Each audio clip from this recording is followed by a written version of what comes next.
Bom dia, Mila. Bom dia, Ju. O pai hoje vai fazer uma reflexão simples, como já falamos anteriormente, a respeito da palavra de Deus. Meninas, é muito importante a meditação diária da palavra do Senhor. Não é pelo muito ler que nós estaremos realmente aprendendo muitas coisas, até que pode, dependendo de cada situação, mas o legal é que você possa ler e entender. O estudo que nós vamos fazer hoje é um estudo doméstico, não é tão aprofundado, longe disso, de forma teológica, Não se busca aqui uma exegese e uma hermenêutica, mas como é que nós lemos a palavra no dia a dia? É claro que essa responsabilidade fica voltada para os pastores, para os teólogos, mas na leitura do dia a dia, como irmãos na casa de Deus, como que o povo de Deus lê a Bíblia todos os dias? Deve ler realmente com calma, com tranquilidade, meditando nas palavras, meditando no texto, não se prender a coisas vãs e nem genealogias infindáveis, mas sim na palavra do Senhor, de maneira que você possa ler, entender e praticar no dia a dia, e se possível no ato de evangelismo, que na verdade é uma obrigação nossa, que possamos então assim lembrarmos desse texto para ajudar outrem. Amém?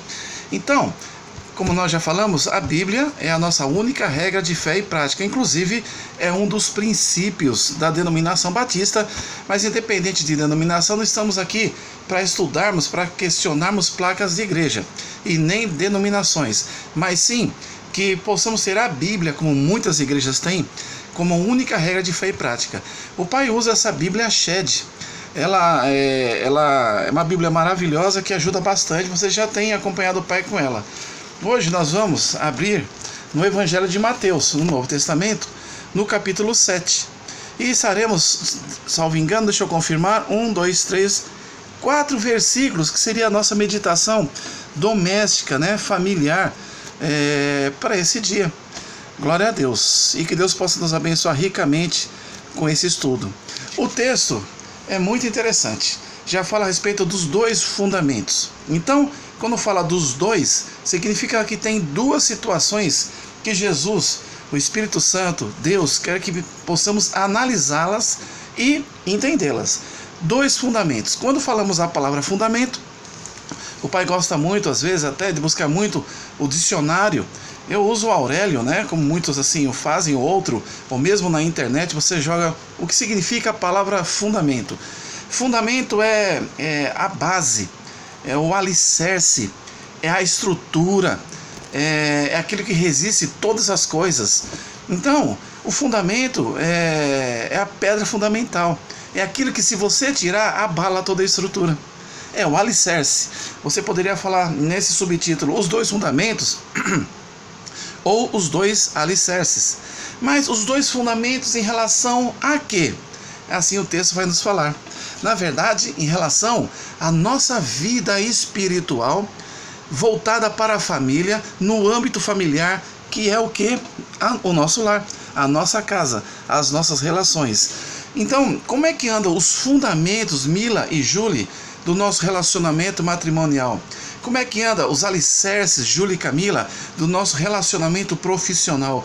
Como é que andam os nossos alicerces, meninas, no nosso relacionamento em relação aos nossos filhos, em relação ao nosso ministério na casa do Senhor, em relação a todo segmento onde a palma dos nossos pés assim estiverem plantadas? Como está a base da nossa vida no sentido material e no sentido espiritual? Quizás invertendo principalmente na saúde espiritual, que nos dará fortalecimento nesses alicerces para suportar o que? As intempéries do dia. Então, o subtítulo já fala a respeito de 2 fundamentos para despertar a nossa curiosidade. E lendo a Bíblia com calma, nós temos então de ficar naquela meditação textual, sem fugir da mesma. E diz, no capítulo 7 de Mateus, no Novo Testamento, versículo 24, estaremos meditando 24, 25, 26 e 27. Olha que gostoso. Isso nos dará condições de sair cheios do Espírito Santo, cheios do conhecimento da palavra, para que possamos ter um dia maravilhoso e transbordante na presença do Senhor. Então diz o 24: todo aquele, pois, que ouve estas minhas palavras e as pratica, será comparado a um homem prudente que edificou a sua casa sobre a rocha. Vamos estudar esse versículo 24. Pedacinho por pedacinho, Mila e Julie, para que possamos ensinar ao trem, como já falamos anteriormente. Todo aquele significa o quê? Todo aquele que se dispõe, se desperta, tira, né, os tapões do ouvido, tira as escamas dos olhos e enfrenta esse mundo terrível e se volta a Jesus. Ele tem ali a condição de poder ter Jesus como seu único e suficiente Salvador, para que a sua vida, né, uma vez desestruturada, passa a ser reformulada, transformada de forma em plenitude, transbordante, vivendo uma alegria do primeiro amor eterno em Jesus Cristo. Então todo aquele, já estava profetizado já no livro de Joel, salvo engano, no capítulo 2, versículo 28, que em poucos dias o Espírito Santo estaria caindo sobre todas as pessoas. É claro, aqueles que conseguem vencer as armadilhas do diabo e voltar-se àquele que realmente é o Senhor dos Senhores, Jesus Cristo. Então, quando fala todo aquele, essa palavra está deixando assim, que aqueles que se dispuseram a aceitar Jesus como senhorio de vossas vidas. Então, todo aquele, pois, que ouve estas minhas palavras. Nós temos os sentidos, não é? Olfato, paladar, tato, visão e audição. Aqui, todo aquele que ouve. Mas as palavras de Deus podem vir pelo ouvir, pode vir também através da visão, como por exemplo, através de um gesto, de um ato que você acaba vendo aquela pessoa fazendo em Cristo Jesus. A disponibilidade. Enfim, aqui trata do sentido de ouvir. Como é que nós estamos ouvindo a respeito de Deus? Nós estamos ouvindo, querendo ouvir, ou nós não estamos dando bola? Porque tem aqueles que ouvem, entra por um ouvido e sai por outro ouvido, Mila e Julie. Nós precisamos fazer uma seleção, precisamos fazer uma triagem e tirar toda a escória daquilo que Satanás quer colocar nos nossos ouvidos por terra e guardamos as coisas maravilhosas. Você sabe, meninas, eu sei muito bem disso, que o ouvir vem através de um louvor maravilhoso, que o ouvir vem através dos hinos do cantor cristão, da harpa cristã, que o ouvir vem através de um conselho de alguém que tenha Jesus Cristo no coração. O ouvir vem do púlpito, através daqueles instrumentos e vasos de Deus, de honra, que Deus usa como intermediários da palavra de Deus para falar do amor de Deus às nossas vidas, através de um evangelista, através, às vezes, de um testemunho. O ouvir de Deus vem de várias formas, mas entra no ouvido e tem que ir para o coração e a razão, para que você entenda o que Deus quer para a tua vida. Mas eu não entendi bem, minhas meninas, preste atenção. Todo aquele, pois, que ouve essas minhas palavras, nós precisamos entender a importância de querer, de desejar ouvir a palavra de Deus. Por isso, é muito importante sempre, além dos estudos, do louvor e tudo mais, estarmos na casa do Senhor para ouvirmos a palavra do Senhor. Porque com certeza, a cada palavra pregada ali naquele altar, virá com uma bênção gigantesca para a minha vida, para a sua vida, Júlia e Camila, e que fará muitas coisas dentro do nosso ser e que se resplandecerá, que sairá e que fluirá em reflexo aos nossos filhos e a todos aqueles que estão em nosso redor. Então, que ouve o quê? As minhas palavras. Meninas, as minhas palavras é a Bíblia. Então, a Bíblia é a única regra de fé e prática. Precisamos tomar cuidados com genealogias infindáveis, com fábulas, com religiões ou seitas que distorcem a palavra de Deus. Por isso, eu até me esqueci, a escola bíblica dominical é maravilhosa, para que você entenda, venha discernir, venha questionar, venha perguntar e amadurecer no seu conhecimento na palavra de Deus. Aí vem aquela pergunta: quantas vezes estamos lendo de forma coerente, sábia no Espírito de Deus, a palavra do Senhor? Mila, Edson e Julie, é importante que seja uma prática diária. Ah, mas tem vezes que eu não consigo. Nada de ser bitolado. O importante é que você tire dentro de uma semana, alguns dias para você meditar na palavra do Senhor. Não se preocupe em ler muito. Vou ler o Salmo 119. Não, pode ler até um versículo, mas que você entenda o alcance desse versículo. Então, as minhas palavras estão aqui na Bíblia. Precisamos ler a Bíblia. Meninas, se assim não estamos fazendo, precisamos voltar a essa prática, porque Deus tem grandes bênçãos a nos falar ao nosso coração através dos nossos ouvidos, dos nossos olhos, para que possamos mais e mais aprender dela. Tem um hino que fala assim, não vão dar risada, hein? Vocês sabem que eu não sei cantar. Mais de Cristo eu quero ver, mais do seu amor obter, mais da sua comunhão, mais da sua, eu acho que é retidão. Mais de Cristo, mais de Cristo, mais do seu puro e santo amor, mais de ti mesmo, ó Salvador. Desculpe se eu errei alguma palavra, mas era quando eu tinha os meus 17 anos, 18 anos, eu cantava esse hino e gostava muito. Mais e mais de Cristo. Você pode ler todas as literaturas científicas do mundo, não tem problema. E deve até fazer, tanto até como que nós nos formamos em profissões que exigem esse tipo de conhecimento para que possamos exercê-la. Mas nunca venhamos a esquecer que a Bíblia, ela tem um conhecimento maravilhoso. Então, todo aquele que ouve essas minhas palavras e as pratica, a prática é justamente isso. Não basta apenas meditarmos em casa, Júlia, Camila e Edson. Não basta apenas estarmos na escola dominical, que é uma bênção. A escola dominical é a maior escola do mundo, ao meu ver. Não basta apenas ouvir os louvores, ouvir as pregações, mas aquele que as pratica. É muita história, é muita promessa, é muita ordenança, é muita responsabilidade de todo o contexto bíblico para que possamos seguir a fio, a risca. Mas nós precisamos, no poder do Espírito, minhas filhas, a cada dia estarmos tentando, correndo atrás dessa bênção, não é verdade? Então, a prática é muito importante. A praticar o quê? É amar as pessoas, porque ouvi falar sobre amor, é tocar nas pessoas, ler a palavra, ensinar os nossos filhos, evangelizar, exercer o seu dom, trabalhar no ministério, enfim, respeitar pai e mãe, cuidar dos filhos, respeitar a autoridade do marido, o marido respeitar a autoridade da esposa. Isso começa a fazer com que nós venhamos a obter conhecimento. Para quê? Para quê? Para que o nosso lar, em todos os segmentos sociais, em todos os segmentos familiares e sua estrutura, possa estar fundamentado em algo maravilhoso, que é o que? A rocha, que é Jesus Cristo. Então, diz que aquele que assim as pratica, será o que? Comparado.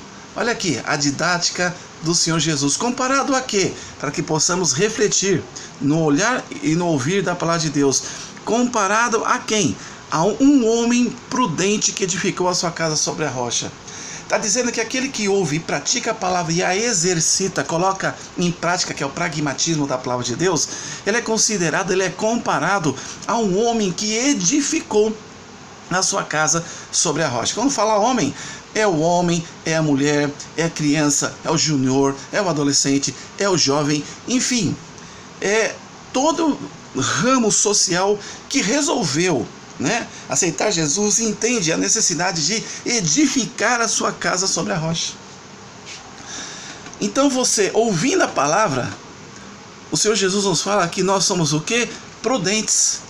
Agora, se nós não lemos a palavra de Deus, não buscamos esse conhecimento, nós caímos naquele risco que nos adverte no Velho Testamento, que esse povo perece, o meu povo perece por falta de conhecimento. Então, que não venhamos a perecer, a apodrecer, que não venhamos a cair, a nos autodestruir por negligência e omissão daquilo que está em nossas mãos, que é o manual para a edificação de nossas vidas, que é a leitura diária e o entendimento das revelações do Senhor através da iluminação do Espírito Santo em nossas vidas. Você tem sido prudente na leitura e na absorção da palavra de Deus para afirmar-se nesse mundo tão difícil? Então seja prudente, Camila, Julie e Edson. Se estamos falhando, vamos através do poder do Espírito Santo vencer todo o espírito que nos coloca impedimento e que possamos ler e testemunhar a quem está ao nosso redor que esse livro realmente é aquele que é sagrado, nos santifica, nos abençoa e nos dá a estrutura para vivermos dia a dia. Então, diz assim: você é prudente, Edson? Você é prudente, Julie? Você é prudente, Camila? E aonde então você está edificando a tua casa? Tem gente que edifica a casa em toda sorte de situações que não dá um fundamento sólido. Como é que anda o alicerce da sua casa no mundo espiritual? Mesmo que você pense que a sua casa, materialmente a minha casa, esteja enraizada em sapatas feitas de concreto, cimento, pedra e ferro, de metragens assim, cúbicas, exorbitantes, não é dessa casa que o Espírito Santo nos fala na meditação dessa palavra. Porque é a casa espiritual. Você é o templo do Espírito Santo, Camila. Edson, você é o templo do Espírito Santo. Júlio, você também é o templo do Espírito Santo. Se esse templo, se a tua vida não estiver alicerçada, calçada na palavra do Senhor, qualquer outra edificação material, racional cairá por terra. Quantas pessoas perdem tudo? Perdem emprego, perdem bens, perdem carro, perdem casa, perdem a saúde, em consequência do afastamento de ouvir a palavra do Senhor e os conselhos do Senhor. Por quê? Porque acham que são autossuficientes. Nós não somos, minhas filhas, autossuficientes.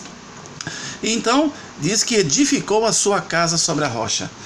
Dentre muitos nomes dados a Jesus no Novo Testamento e no Velho, um deles é rocha. Meninas, o Senhor Jesus deve ser a nossa rocha. Nós temos que edificar a nossa casa na rocha que é Jesus. As sapatas, os alicerces têm que estar na rocha que é Jesus. O nosso namoro, se assim estivermos nessa fase, tem que estar na rocha que é Jesus. O relacionamento conjugal tem que estar na rocha que é Jesus. A nossa empresa ou nossa profissão tem que estar na rocha que é Jesus. O relacionamento dos filhos tem que estar na rocha que é Jesus. A nossa vida espiritual dentro da igreja e nos ministérios tem que estar na rocha que é o Senhor Jesus Cristo. Amém? Olha só um versículo que o Senhor nos fala. O 25 diz então que se estivermos assim na rocha edificados, seremos prudentes. Amém? Olha só, meninas. Aí vem as intempéries da vida. Vem as situações que nos acometem superveniente à vida, como o 25 nos diz claramente. E caiu a chuva, transbordaram os rios, sopraram os ventos e deram com ímpeto contra aquela casa, que não caiu porque fora edificada sobre a rocha. Esse versículo está colocando assim: uma vez, Edson, Júlia e Camila, os nossos lares, a nossa vida espiritual estiver firmada no Senhor, com certeza, todas as situações que virão, por exemplo, essa crise econômica, um desemprego, ou qualquer outra situação, por exemplo, uma intenção maligna do diabo em jogar uma cerda de uma amante na vida da gente, de um amante na vida do outro, de um chefe que pega no seu pé, de uma dívida que você tem que saldar, de uma pressão na sua empresa, da sua diretoria, de um fariseu e um bendito saduceu dentro da igreja que quer quebrar o seu ministério, que ao invés de ajudar para o crescimento e edificação da obra de Deus, virão saúde, doença. Que isso não aconteça, mas nós sabemos pela vida, somos adultos já, eu, Júlia e Camila, que isso vem. Mas quando nos aflige, nós estamos o quê? Revestidos da armadura de Cristo, do capacete da salvação, da couraça, porque a cada dia nós passamos a edificar com prudência, como um homem e uma mulher prudente, a nossa vida em todo o contexto social na rocha que é Jesus. Então, quando fala caiu a chuva, transbordaram os rios, sopraram os ventos, é mais ou menos isso. Veio a crise, veio o desemprego, veio uma prestação para pagar, confia, regala-te, descansa, espera no Senhor, meninas, assim como a mim, como fala no Salmo 37, que Deus ao seu tempo nos dará a válvula de escape, para que possamos realmente vencer as ciladas do maligno. Como é que anda a nossa firmeza nesse alicerce? Está firmado na rocha ou não? Nós precisamos entender que isso é um grande risco. Aí vem o contraponto, olha que legal, didaticamente. E o 26 fala assim: um outro lado, Então começa assim: todo aquele que ouve e pratica é um homem prudente. Meninas, agora vem aquele: e aqui todo aquele que ouve essas minhas palavras e não as pratica, esse é o contraponto, será comparado a um homem insensato que edificou essa casa sobre areia. Aqui fala então que ele será comparado a um homem insensato. No versículo 24, ele ali com Cristo, prudente. No 25, quando ouve, mas não pratica, ou não quer ouvir, é comparado como homem insensato. Insensatez não é para a minha vida, Júlia, nem para ti, Camila, e nem para ti, Júlia. Essa palavra insensato não serve para aqueles que adoram o Senhor Jesus como nosso único e suficiente Salvador, o perfeito Filho de Deus. Vem aqui o contraponto para que possamos refletir aonde nós estamos firmando os nossos pés, aonde nós estamos firmando a nossa vida em todos os contextos. Então diz assim, o 27 e último, que vai cair a chuva, a mesma de lá de cima, do versículo anterior. Transborda os rios, sopra os ventos e deram com ímpeto contra aquela casa. Quando falar com ímpeto, tá? É provação direta, forte, em cima, para derrubar. Para derrubar o casamento, derrubar a relação com os filhos, derrubar a empresa, derrubar o nosso emprego, derrubar os nossos sonhos com ímpeto, com força. Sobre aquela casa, e grande foi a sua ruína, e grande foi a sua queda. Esses 4 versículos nos mostram uma reflexão que urgentemente precisamos estar fundamentando a nossa casa, a nossa vida no altar do Senhor Jesus. Então que a prática de leitura da palavra de Deus, a prática de jejuar, a prática de exercer o ministério na casa do Senhor, a casa de reservar um dia na semana para o Senhor, a prática de ler a Bíblia todos os dias, a prática de ter um culto semanal ao redor dos nossos filhos, a prática de entendermos que o Senhor transformou os nossos talentos e dons e que possamos colocá-los à disposição do Senhor na igreja, para que a igreja seja edificada, para que almas possam ser ali consagradas ao altar do Senhor Jesus, e outras práticas, como por exemplo o testemunho fora da igreja, fora do lar. Precisamos estar sempre buscando essa praticidade para que possamos ser Júlia, Camila e Edson, homens prudentes na face da terra, porque o Senhor nos constituiu o que? Sal e luz. E precisamos salgar muitas vidas, e precisamos iluminar muitas vidas, sempre refletindo o amor desse Deus maravilhoso, de Jesus, que é a rocha. Que Deus então possa mais uma vez nos abençoar, e nós agradecemos pela liberdade de termos a Bíblia sem nenhuma pressão do nosso governo, e que gostoso é meditar algo tão simples. 4 versículos nos mostram uma realidade maravilhosa do saber transcendental do Senhor Jesus para as nossas vidas. Então, hoje, simplesmente, sem exegese e aprofundamento teológico e hermenêutico, nós estudamos Mateus capítulo 7, versículos 24, 25, 26 e 27. E fica a pergunta para mim e para vocês: aonde está fundamentada a nossa vida? Precisa estar em Jesus. Amém? Porque aqueles que fundamentam as suas vidas em curanderismo, em charlatanismo, em esoterismo, em quimbanda, em umbanda, em macumba, em espiritismo e toda sorte de ismo, que significa prática, não tem condições de nos dar a fortaleza de fundamentação, de alicerce, que nos fará viver muitos e muitos anos nessa terra. Meninas, amo muito vocês. Que Deus possa despertar a nós 3 realmente um desejo imenso de dioturnamente estamos buscando o conhecimento da palavra de Deus. Obrigado, Senhor, por essa meditação que nos encheu do Teu Espírito. Que Deus abençoe.